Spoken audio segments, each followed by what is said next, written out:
السلام عليكم حبيباتي، مرحبا بكم في قناتي أميرة المطبخ. اليوم راح نقدم لكم ميني كيش بالدجاج والسلق، يجو بزاف بنان وخفاف. يلا معايا نشوفوا طريقة تحضيرها.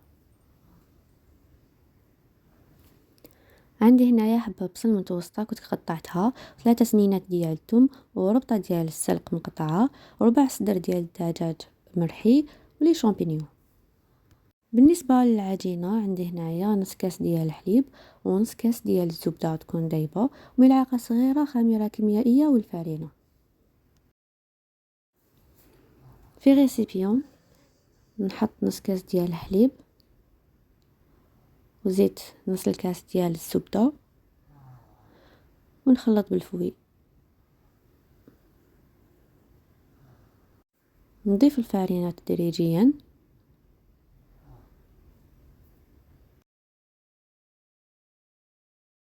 زدت لها الخميرة الكيميائية،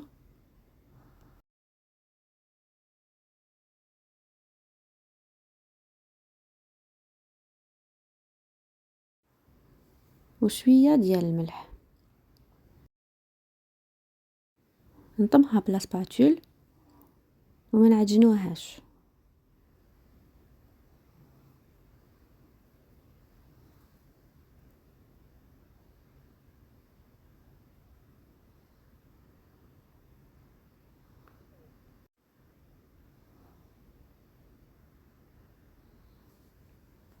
حتى تولي عجينة مطرية ما يابسة، تجيكم خفيفة.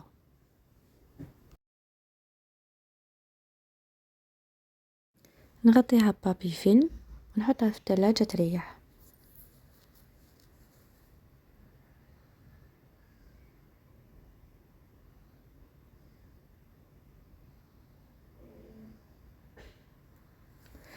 هنا نوجدوا الحشو ديالنا في مقلاة. درت البصل وشوية زيت،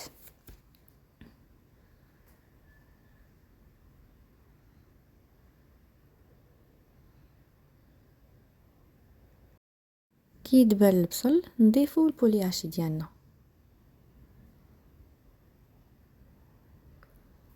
نبقاو نفتحوه فيه مليح باش ما يجيش كوتل كوتل.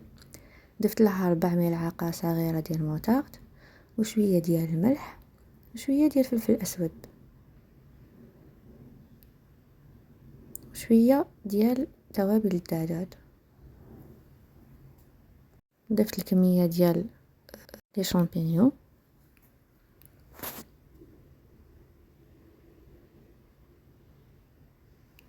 طفيت على الحشو ديالنا. دوكا نوجدو لاصوص بيشاميل. درت ملعقة كبيرة ديال الزبدة، زدت لها ملعقة كبيرة مملوءة ديال الفرينة، ونبدا نضيف الحليب تدريجيا.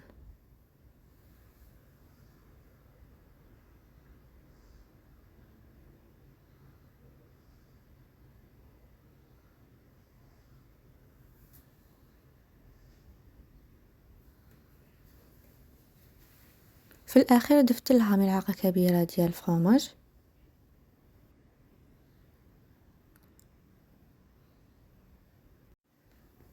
زدت لها شوية ديال الملح، وشوية فلفل اسود، وملعقة كبيرة ديال الفرomاج غابي.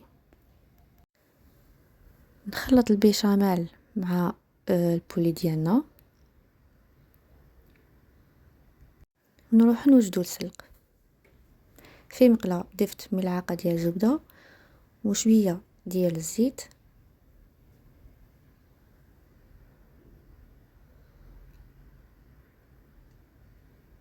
نحط لها 4 سنينات ديال الثوم، وما خلوهمش يتحرقوا.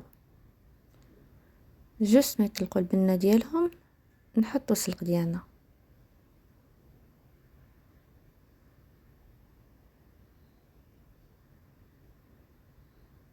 ونغطو عليه ونخلوه يطيب على نار هادئة.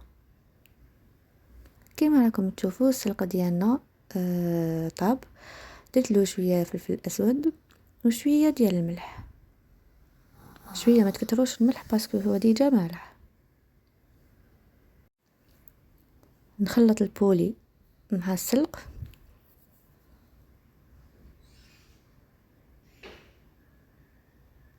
ونروح نوجدو لي ميني كيش ديالنا. حط كمية ديال العجينة، نحو الزوائد،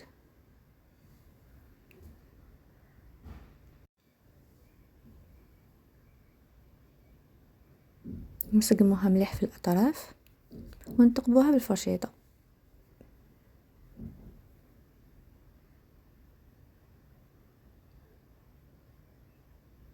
نكملو نفس الطريقة مع كامل العجينة.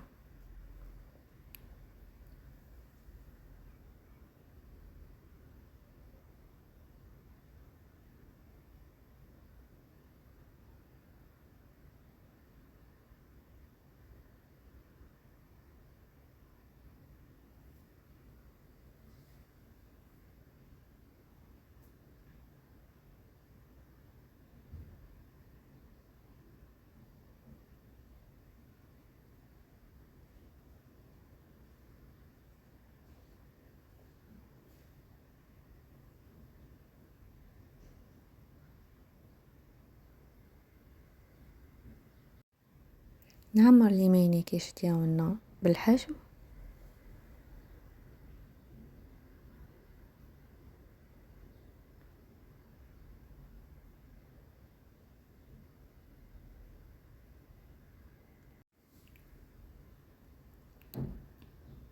ضفت لها فرomاج غابي من الفوق،